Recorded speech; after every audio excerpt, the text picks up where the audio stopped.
Morning, fellow zombies. It's 3:22 in the morning, West Coast time. It is the 23rd of April, 2025. We were John C. of Roseman, California, the diary of a griever named John Weaver, which is me. We also talk about the zombie effect as well. The zombie of Roseman, California. Shall we talk politics? I was sending a letter to a friend of mine, and we were trying to talk about things. Every time the public has opened up their mouth, and the independents have also opened up their mouth, nobody ever talks about the damn line of succession. I gotta send these one over to the corporate to smack him verbally here. I'll pass off get a bonk on the head with a paper towel roll, guys. That's your bonk right there. Passing it to you.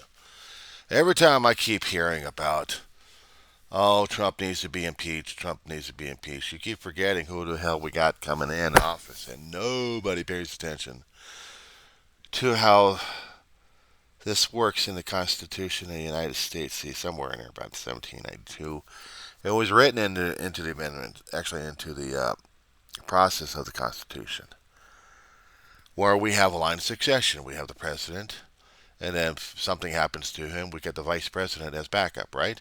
But what happens after him? There were certain acts that were passed throughout our country's history to verify, strengthen, and continuing our course of government. That includes getting a president in the office, not to mention a second in command, just in case. And we've had updated versions of, well, let's see, back in 1947, I think. Yeah. Updated version of the line of succession.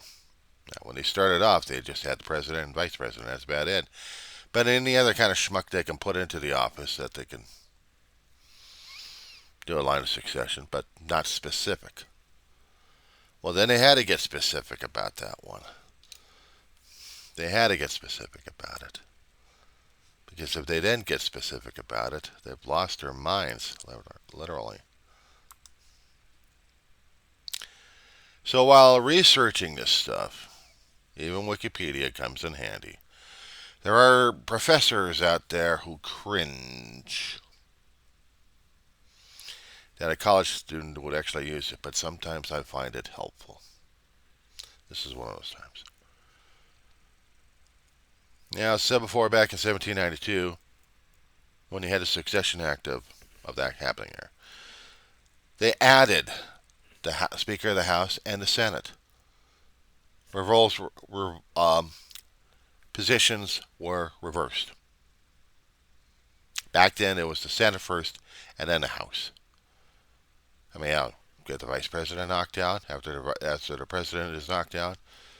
Who do you have? Well, because of the act, we had the Senate leader, and then we had the House. They upgraded it on 1886.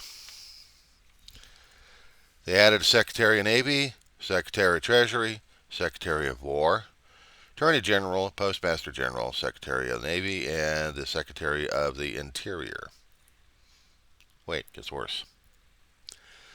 1947 amended and added more to it. They really hadn't had a continuation on this one, but this will tell you what we've got.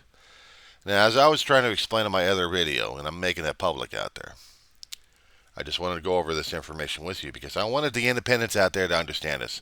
As soon as I get them tagged up in the description, not to mention the majority of people over there, I hope that the links will provide information that I'm going to be supplying once I get the video fixed about what they're talking about, what the people are screwing us up on.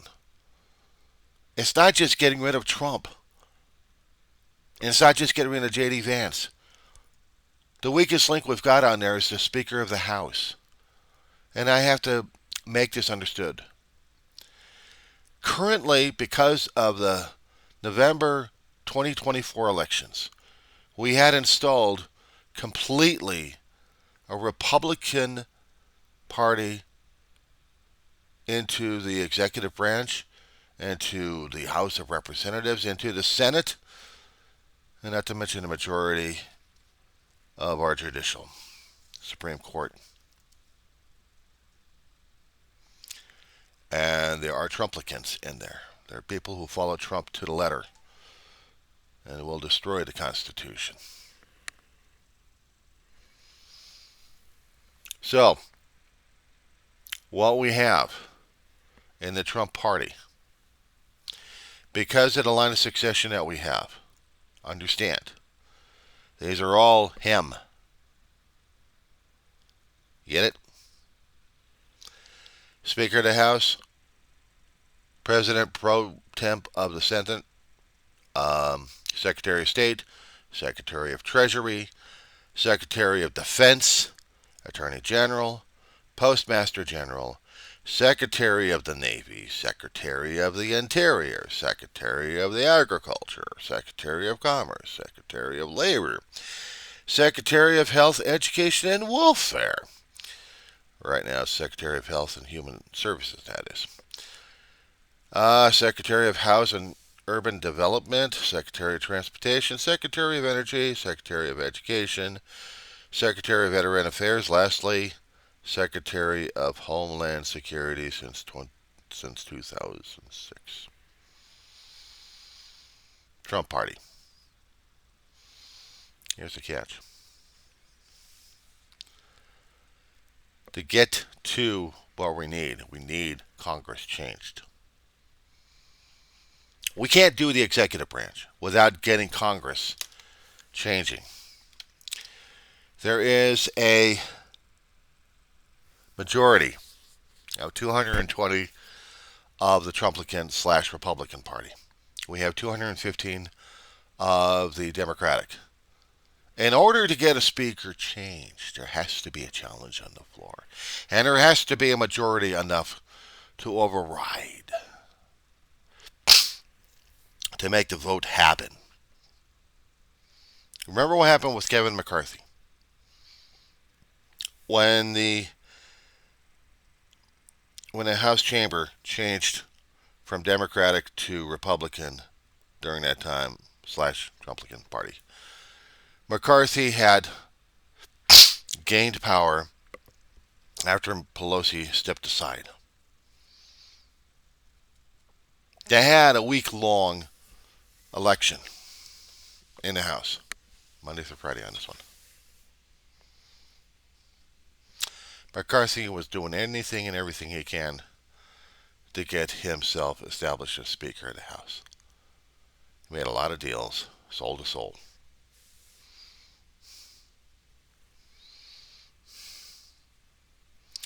And then we had Speaker of the House, Johnson, coming in. A pure Trumplican kiss ass. He thinks he's running by morals. What religion tells him. No. If it is, he's no Christian. He's no Christian. So basically, if the Democratic Party, and I hope you guys are listening, you need to get 5 Republicans on board. Just so you can get the power taken out of Johnson's hands. Challenge Johnson to get a new speaker installed, and hopefully the one that you're getting in will have the support of those 5 Republicans or any other independents that you have in there to get the majority away from the Trumplican party.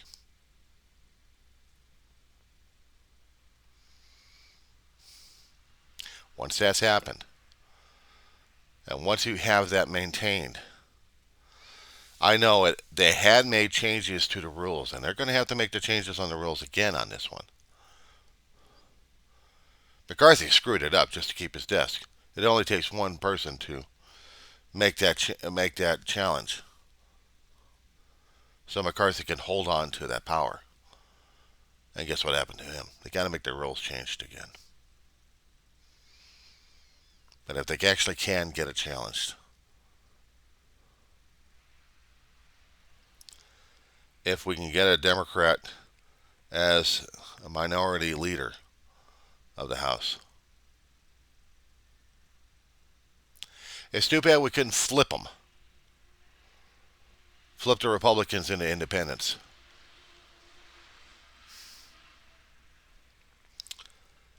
That being said, the line of succession would end with Vance. And if there be an independent or a Democratic in there as leadership of the House, that would be the only way of breaking the curse we've got.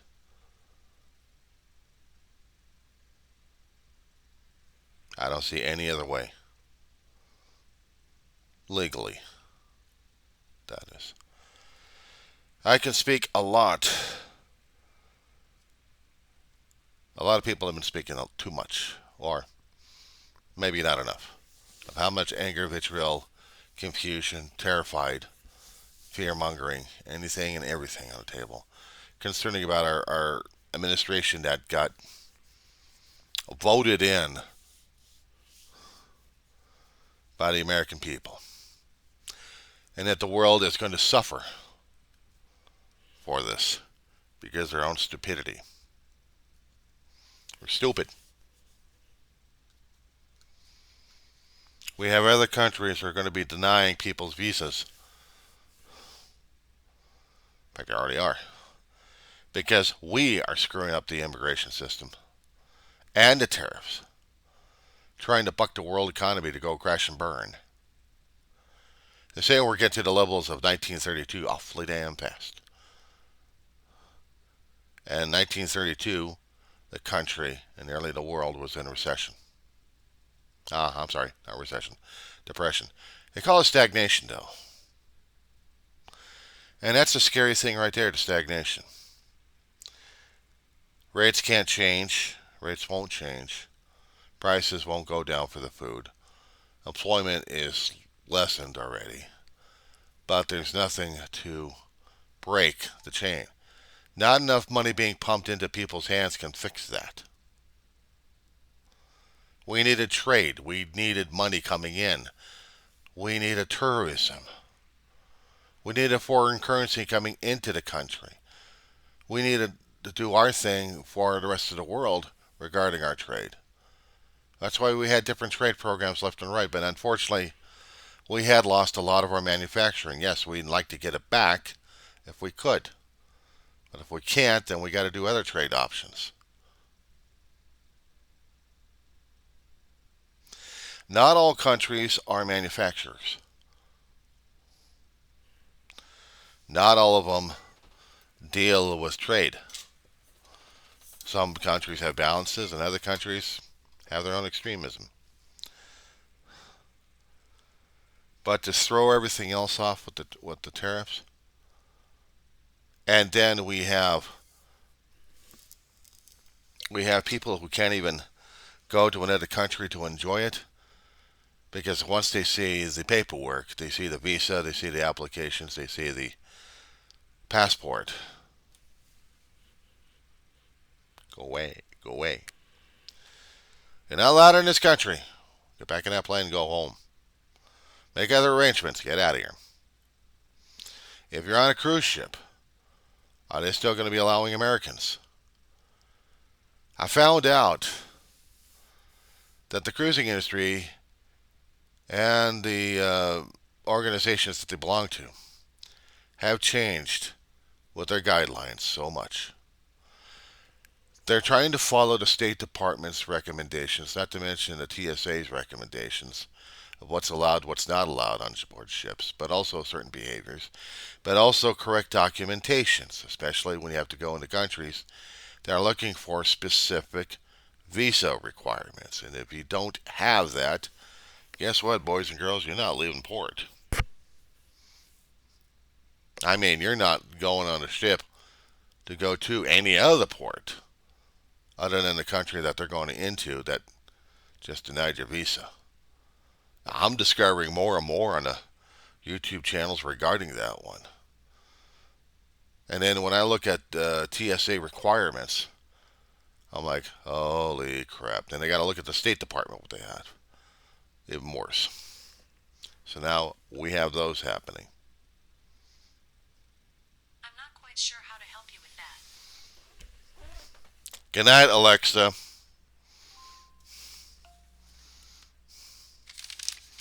Turn off.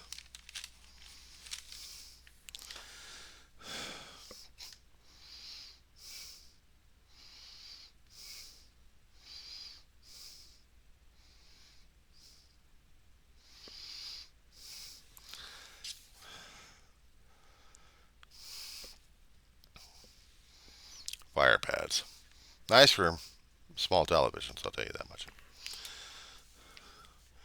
These things will get more and more expensive because of electronic parts that we need. Not to mention the cars that we drive these days. Have you seen some of the commercials in your own local area? I know I heard in Southern California we've actually had car dealerships saying, lock in these rates pre tariff. Pre tariff. Because if not, you're going to be paying an arm and a leg and then some, pal. That's how it runs. That's how it works. Gotta get this changed. So, this is what's going on, guys. This is what's happening in our world. I know people don't like Donald Trump. Hell, I don't even like him. Personally and publicly, I don't like him. I don't like gaslighting. I don't like an orange gas bag, and I sure as hell don't like him.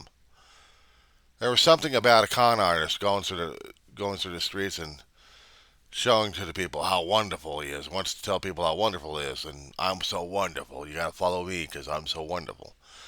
I'm like, you narcissistic, egotistical, sorry son of a sea dog. Of course, I can call him a hell of a lot worse. But a sea dog? He definitely ain't no sea dog. Narcissistic and egotistical? Yo, megalomaniac. He wants everything his way, and he can't stand criticism. Well, I hate to tell this asshole, but everything's criticized. Deal with it. Deal with it. He doesn't like it. He wants things his way. Just like all the spoiled brats out there and all the bullies. They want things their way. And he has become a global bully boy. Or toddler brain, anyway. He's willing to cry his eyeballs out because he's not getting enough sand in the sandbox. He wants it all. So he's got to go waddling around to other people and beating them up and say, "This is my sand now. And you just bled all over it. How dare you?"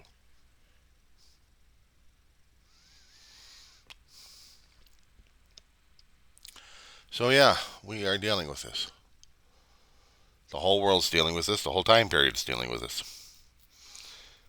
And, as I said before, I've heard people complaining about they want to get the guy impeached. I've seen the comments.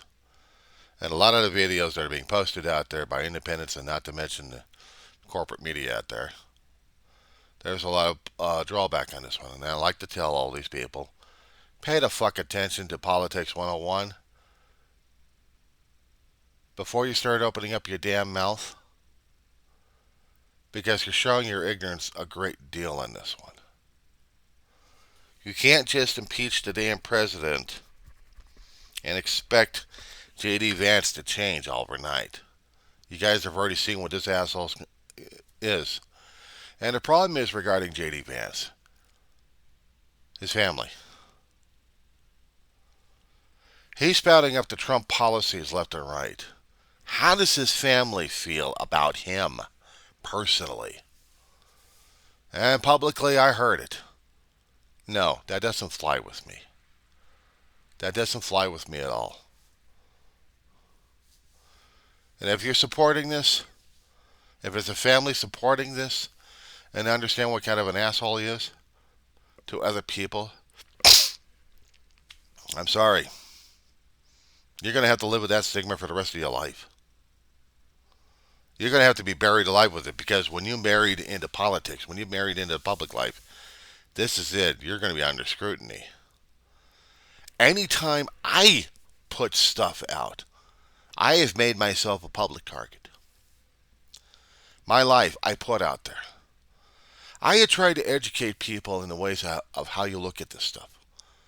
Think of it as an old-fashioned corkboard. Or, if you want to make it more cheaper than that, a piece of cardboard that you got taped up or nailed up or something like that. And then you want to put messages on there. You either use tape or pins on the damn thing. Of course, you leave holes in the thing, but you'll have your messages out there for people to read. This is social media. We're doing a town crier to the people saying, "Hear ye! Hear ye! I have something enormous to say, and this is what I'm saying about me! Hear ye! Hear me! Listen to me! I want your eyes, your ears, your public attention at this point over here, because I have things to say to you." Do we not understand? You want to keep your stuff private? Don't put it out there. But we're social animals. What do we expect? We got to have our stuff out there. And then we bitch and gripe about our privacy. Fuck. Give me a break. We're brain dead idiots. That's what we are. We're brain dead idiots. We don't know our ass from a hot rock.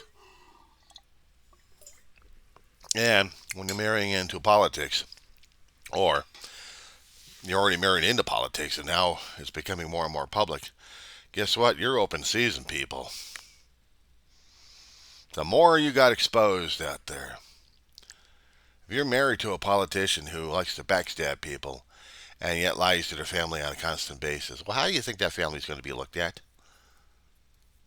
Really cheap, rotten, and if they don't divorce, well, guess what? They're stuck with the stigma for the rest of their lives. They're stuck with the stigma. Why? Because that's what they are.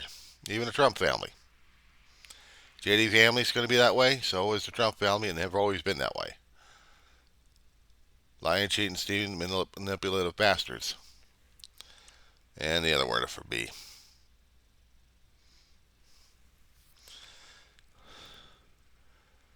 So yeah, I should feel sorry for the families? Nope. You knew this when you got into it. When you started hearing all the damn rhetoric, you didn't distance yourself. You didn't publicly distance yourself. Hell, you didn't divorce yourself. Guess what, boys and girls? You're open season.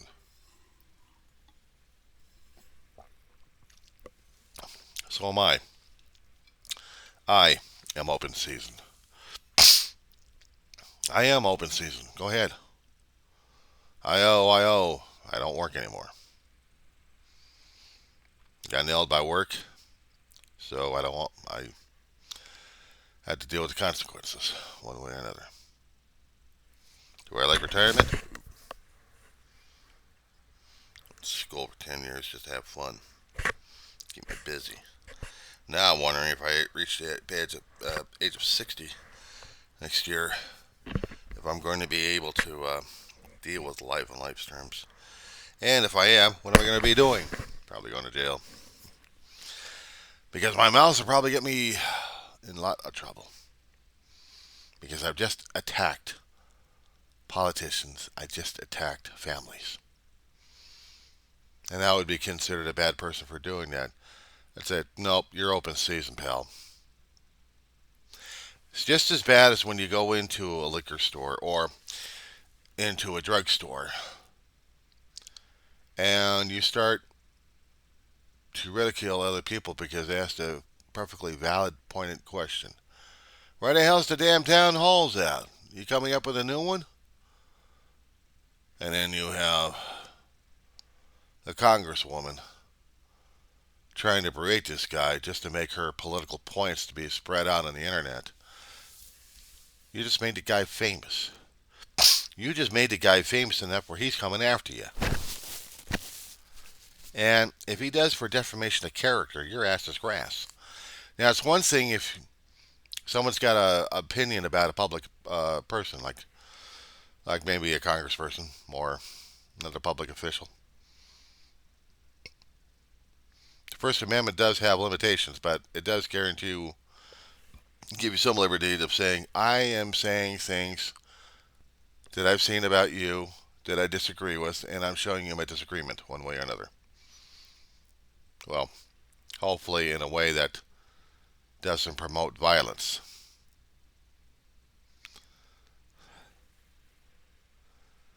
But this is politics. You get into the public viewpoint and you're open season. That's how it is. So if I happen to get myself outside, nobody gives a shit. Nobody's saying anything. If they happen to say anything about my videos or my comments out there, nobody's coming up to the door and saying, "Err." No, nobody. Oh well.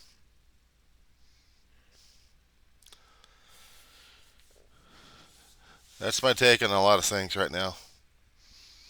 I'm posting them out there. There are some people, I'm sorry that I had to make men in public more and more. I've got respect for a very few people out there. And one of them was a letter I'm sending out to this one person. I think I'll just keep it private for him. But I explain things to him. But I tried to explain things to you, people who keep seeing this video. There are people out there that I try to stay out of. But unfortunately, this particular friend of mine, he likes to get public. Only because he can't stand seeing what's going on these days, and he's got to say his 2 cents. So, word of advice, guys. Consequences. Laws of physics do apply. And don't be careful. Be truthful, be honest, and realize it's going to reverberate. So if you want that fun, go for it. Meanwhile, calling it a night. See if I can get some sleep before my dog wakes up and gives me hell again this morning. Until then.